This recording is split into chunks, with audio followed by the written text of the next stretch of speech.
Hey guys, just want to take some time, tell everyone that tax season is right around the corner.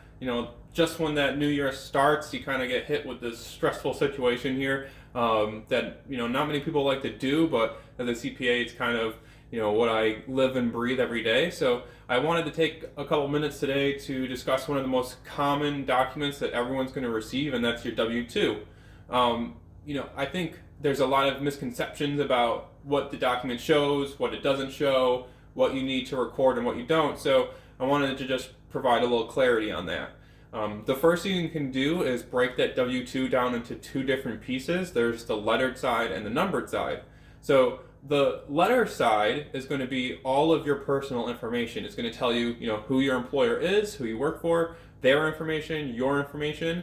You want to make sure that that stuff lines up to what you know about yourself. Make sure that that social security number is what you believe it should be, because if that's incorrect, you're going to want to make sure you get that fixed so it's recorded for the Social Security Administration properly, and that's going to come into effect when you go to retire. It plays a lot bigger piece.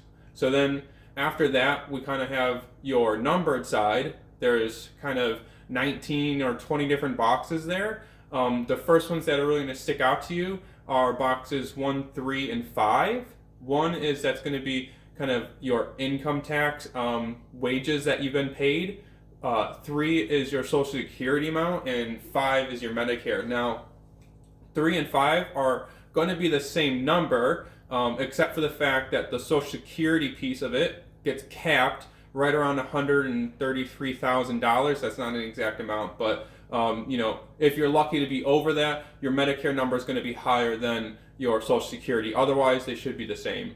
Now, the difference between those two and your first box is that the first box is going to subtract out certain deferrals that you have, some salary reductions you have, such as a 401k, an HSA, and some other things. So that's actually going to be lower than the other two boxes, so that's nothing to be worried about, but you want to make sure that those amounts are reflected correctly, that what you believe you have had your salary reduced by is reflected in that box. Now, the offsetting ones, 2, 4, and 6, those are going to be your withheld amounts.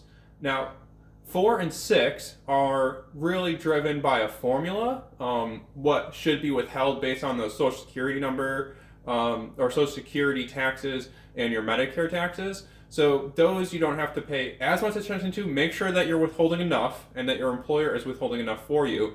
But that box 2 is really what you're going to have the most control over. That's where your W-4, which is your withholding amount, comes into play. Now that's, you want to make sure that is properly withheld so you're not hitting, you're getting stuck with a few $1,000s that you have to pay come tax time. So that's also another really important box to pay attention to. Outside those first 6 boxes, I'd say boxes 12 and 14 are really important. 12 is going to tell you what you've contributed. That's box 12W, the code 12W is going to tell you what you and your employer have contributed to your HSA. And 12D is what's going to tell you how much you've contributed to your 401k. So those are some amounts you're going to want to double check on box 1.